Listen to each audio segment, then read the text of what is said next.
Let's move on to our second round rules. Everything gets doubled from the first round, or point totals in general. A great take gives you 400 points. A good take gives you 200 points. An okay take gives you 100 points. And a bad take, you get 0 points. Again, you come home empty-handed. Let's move to the NFL for a second. We got a couple Cowboys fans, so this is appropriate. So there was a report recently today by Jordan Schultz, one of the premier insiders in the National Football League, suggesting that Dak Prescott, who has 1 year remaining left on a 4-year contract, could command up to $60 million per year, which would reset the quarterback market. Joe Burrow right now, I believe, is in the league with around $55 million a year or so. Obviously, guaranteed money is going to come into the fray. The Cowboys cannot franchise tag him.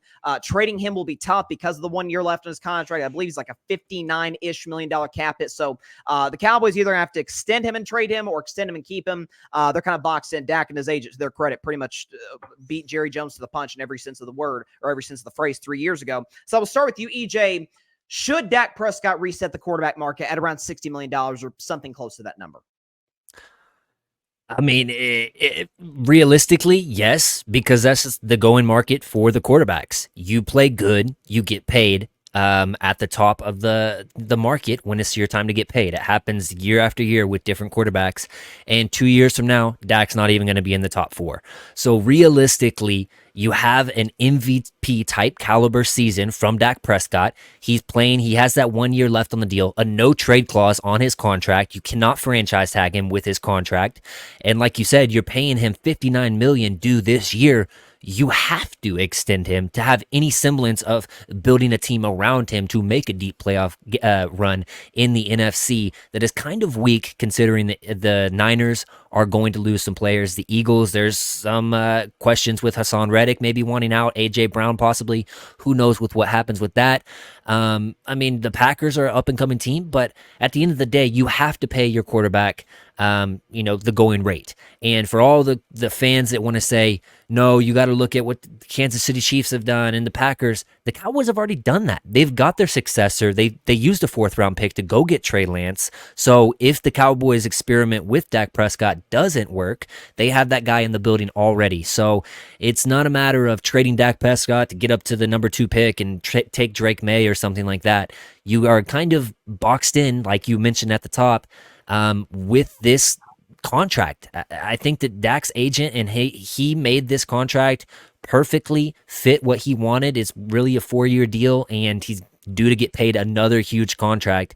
And so, yes, you just got to buckle down, extend him, which gives you the cap relief, move around a couple other things, and then go for it again.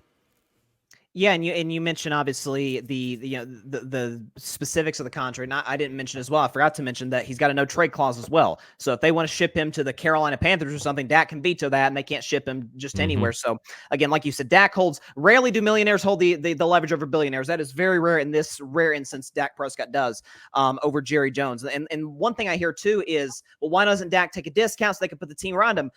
Folks, Dak Prescott was one of the single cheapest players in the league, the best player in football, given what he was getting paid, given what the Cowboys were getting on his rookie deal, and they weren't aggressive at all. The only major splash move they made was Amari Cooper, who himself was on a rookie deal, and even still, they weren't able to keep some players at that free agency period as well. So, EJ Savage, for the specifics of the Dak contract, as well as what the going rate is for quarterbacks, going to give you a great take. I just don't think the Cowboys have any other options. If they want to move on from Dak, again, that they would have to go through with whatever he says in terms of a trade deal, which would they get the necessary compensation? Dak's holding their feet to the fire. We'll see where that ends up, but he's certainly holding the leverage, and he'll get what he wants in the end. So a great take by EJ Savage. To you, Alfred Parso Jr., should Dak Prescott reset the quarterback market this offseason? I don't think the question is should he, is if the Cowboys should give him the money, which if you think about it in the grand scheme of this whole situation, the Cowboys put themselves in this situation because Dak was trying to get an extension for years. I remember the season where he was coming up on his contract. He broke his leg. They franchise tagged him year after year. So they could have avoided this problem by just simply paying him years before so that they wouldn't have come up to this issue. Because you got to remember, the salary cap is growing exponentially, and the market for quarterbacks is also growing. And when you look at the landscape of who's available, like you said, he has a no trade clause, so they can't ship him off. And then if you don't pay him and let his contract expire, who's available to get? their best option is to give him the money. Dak Prescott is a proven quarterback that could get you to the playoffs. Granted, his postseason record is not all that impressive, 2-5 in 7 games. But I think for them to reset the market with him is the route that they're gonna have to go, only because they put themselves in a situation by not paying him prior. Again, Dak Prescott may not be the best quarterback in the NFL, but he is far from the worst. So I think, and like you said, he has the leverage. If they would have just paid him years ago, instead of franchise tagging him over and over, they would have saved themselves the trouble. We wouldn't even be having this conversation. Yeah, potentially not, because he would have, do the math, he would have probably signed an extension couple of years ago, which would have been for less than what he'd be making now. And so, but and it's the same discussion I think happened with Lamar Jackson last year. It was like, oh, the Ravens are just dragging this out, the franchise tag the year prior, where it's like, guys, a guy of Lamar's stature, an MVP winner, now 2-time MVP winner, that's just going up, man. Burrow's getting paid, Herbert's getting paid, Jalen Hurts. Down the road, you may have guys like Trevor Lawrence. Who knows if Caleb Williams hits guys like that down the road? Like, the going rate for quarterbacks is just skyrocketing.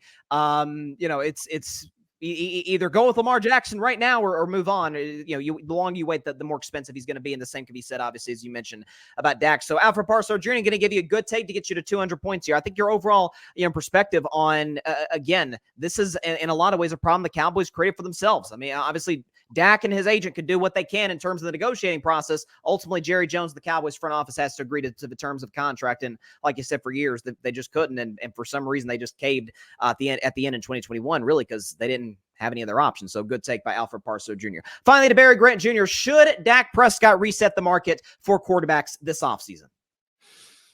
As much as I hate Dak Prescott and as much as I am critical of that quarterback, I hate to use his name.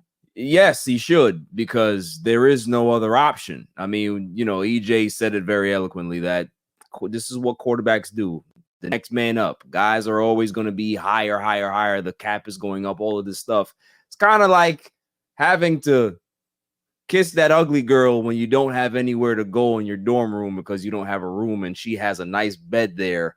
And you're like, I just got to bite the bullet. That's what Jerry Jones literally has to do. There is no other option here. He can't go elsewhere. You're not going to turn the team over to some other quarterback. It's Dak's team. It's going to help the cap go down. You sign back CeeDee Lamb. It's going to help the cap go down as well, so you can be able to have some money to sign Micah and everybody else, right? So we all know that this is just a strategic plan for how the Cowboys have to go ahead and structure the cap.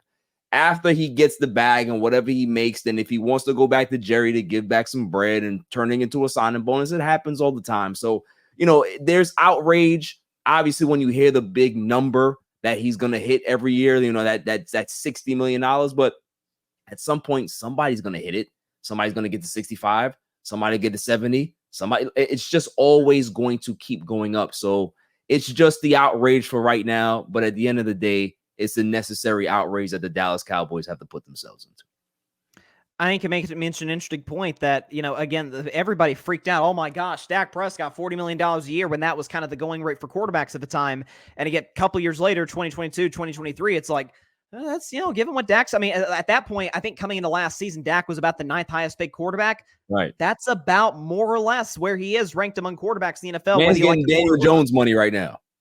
Yeah, exactly. I mean, now Daniel Jones way overpaid, but yeah, like you said, that's exactly that's kind of the situation the Cowboys are in. And like you said, $60 million is going to look like, I wouldn't say peanuts, but again, it's going to be fringe top 10 in just a couple of years. So Barry Grant Jr., great take. I'm glad you brought that up because I was going to bring that up after you were done. That again, everybody freaks out at the money these guys are getting, and ultimately that the price just keeps going up, and eventually these teams are like, you know what? Yeah, probably made the right investment. Was all said and done. Let's look at the comments up in here.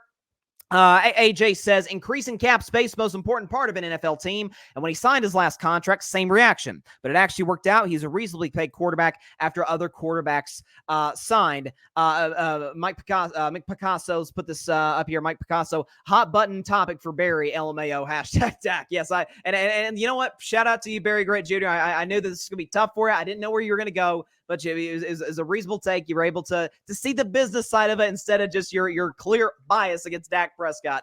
Shout out to you for that. And AJ says, Daniel Jones money had me LOLing. Yeah, that really puts it in perspective right there. Giants are, man, what the heck were they doing there?